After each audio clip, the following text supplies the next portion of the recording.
and welcome to the Fantasy Rewind podcast.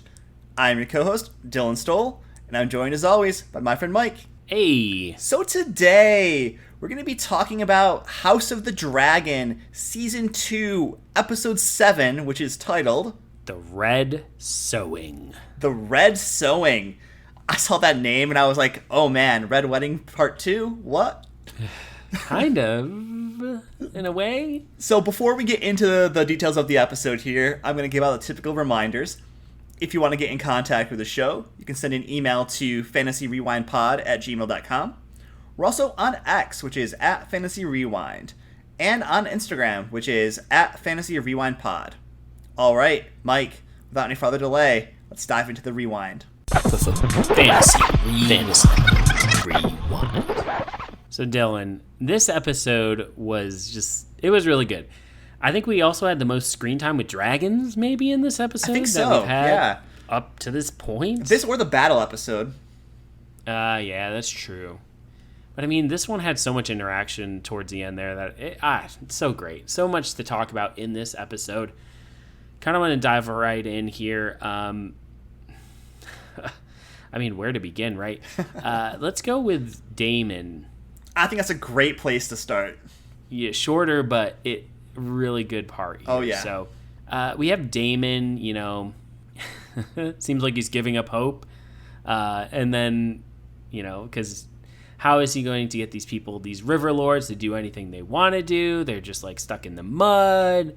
And then, he has Rivers be like, don't worry, maybe the winds will change in a couple days. And lo and behold, the winds changed, and the older Tully, yeah, finally dies after this amazing healer.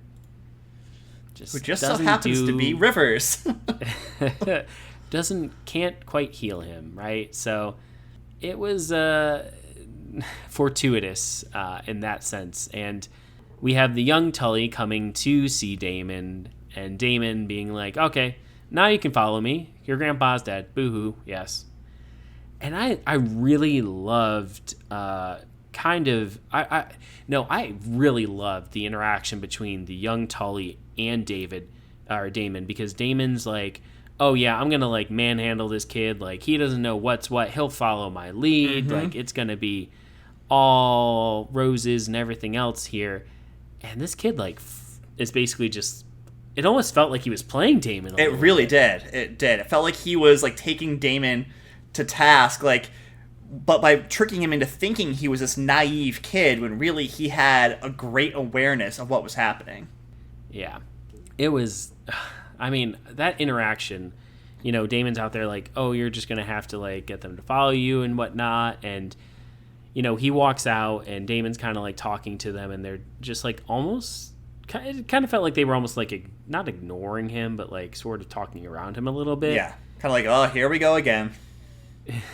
Like, oh man, so this guy is just going to be a puppet for Damon, and he's pretty much like talking shit to Damon. And when Damon kind of is about to say something, he walks up and he's like, do you want me to lead or not? Sort of really hinting at the fact that if you undercut my legitimacy here by telling me what to do, yeah, nothing's going to be happening. Yeah, they won't follow me. They won't give you what you want. So if you want them to follow you, they need to follow me. So take your crow.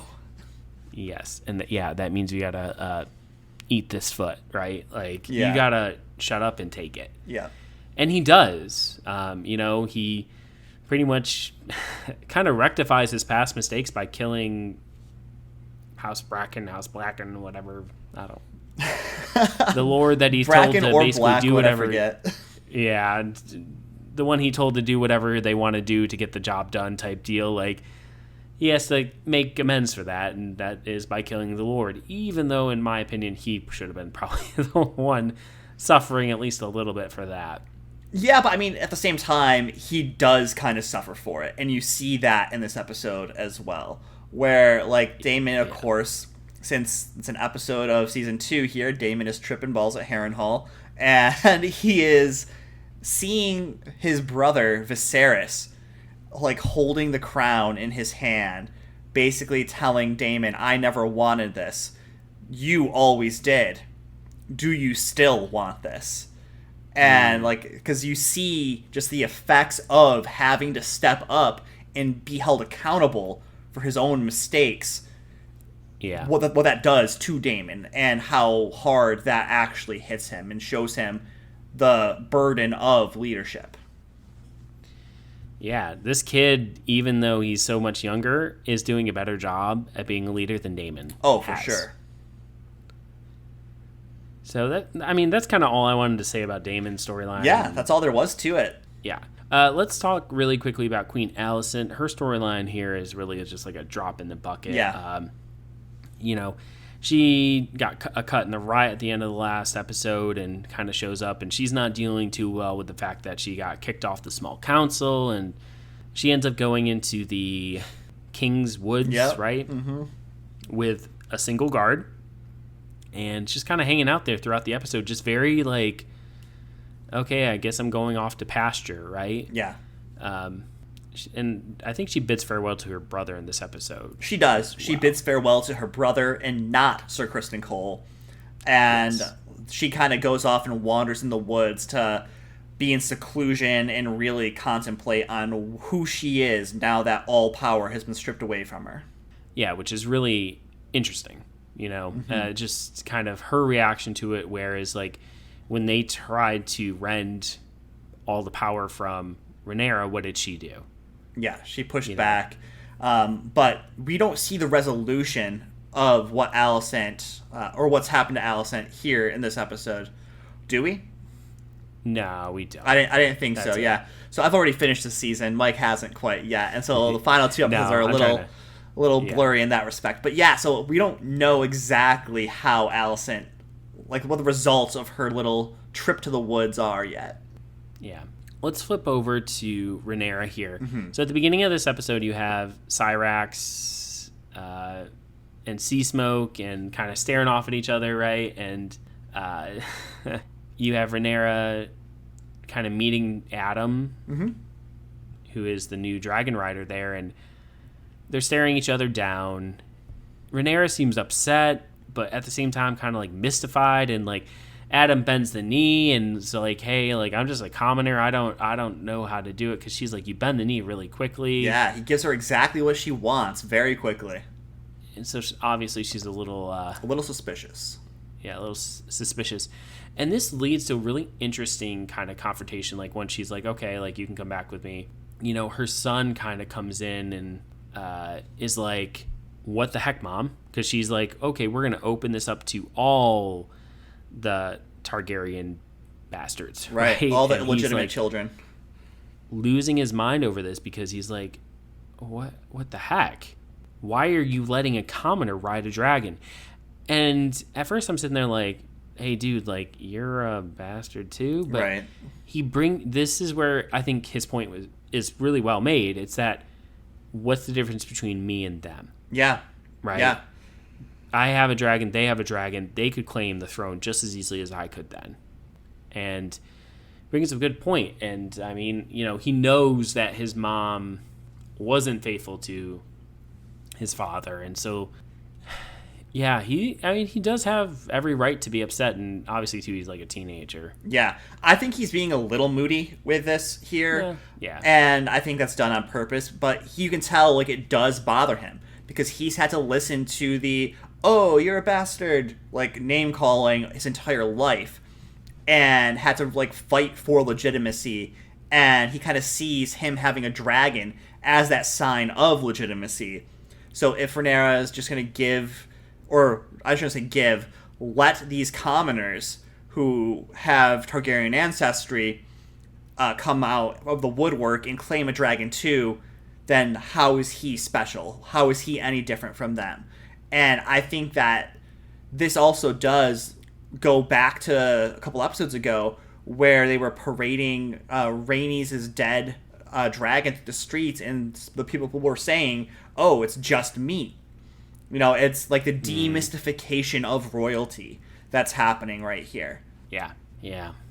And obviously the White Worm is ecstatic about this. Is like, hey, this is great. Like, who's going to be, better than a commoner? And she brings a really good perspective with that. Now, I'll be interested to see if the commoner piece plays out that well by the end of this, because I do feel, and I mean, we can just say it right now, like, obviously by the end of this episode, they have the others try to at least ride, oh my gosh, what's that dragon's name?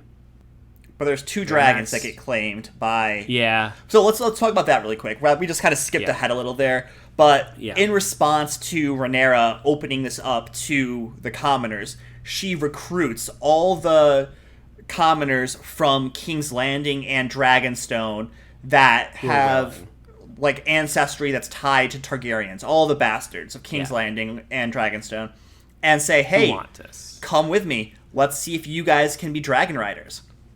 And so men, women, children, everybody shows up, and they all flood into Dragonstone.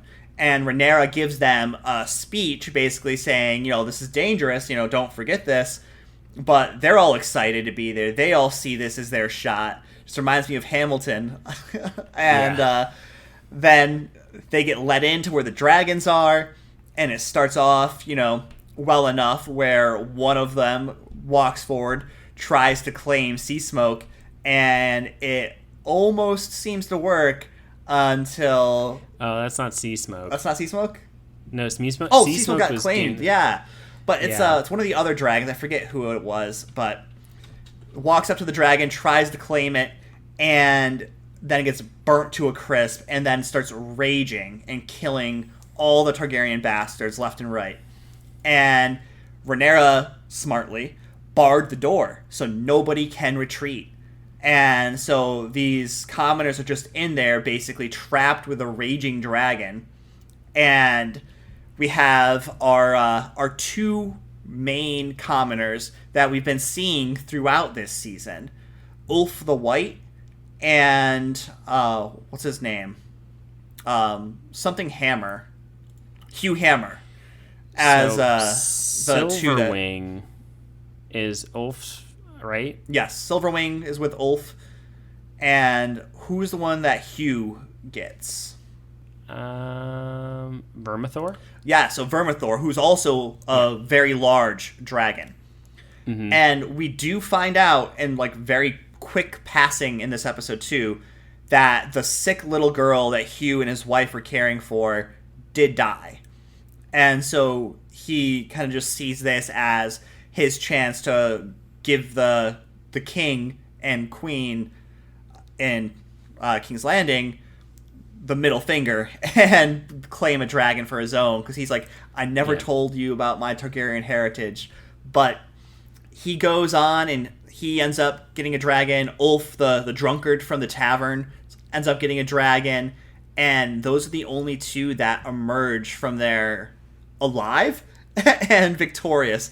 I'm not sure if all of them were killed. I think some of the others came out alive, but just not victorious. Yeah. But most of them died. But then Ulf takes to the skies and starts flying Silverwing. And who starts chasing him but our good friend Aemon? Yep. Do you want to pick it up from here? Yeah, and this was such a fun thing because I was like, oh, wow, we're going to have a repeat, right? Aemon's going to just destroy this guy. And I think it was really fun that they did it like this, because you're like, oh no, like this guy just got a dragon. Yeah. Or you were thinking like, oh, maybe he's defecting to, join Aemon and them. And then you see that he's leading Aemon to Dragonstone. And Aemon's like, oh no, like retreat, Yeah. Let's turn back, Vhagar. And Vagar's like, no, I don't really want to, but okay, fine.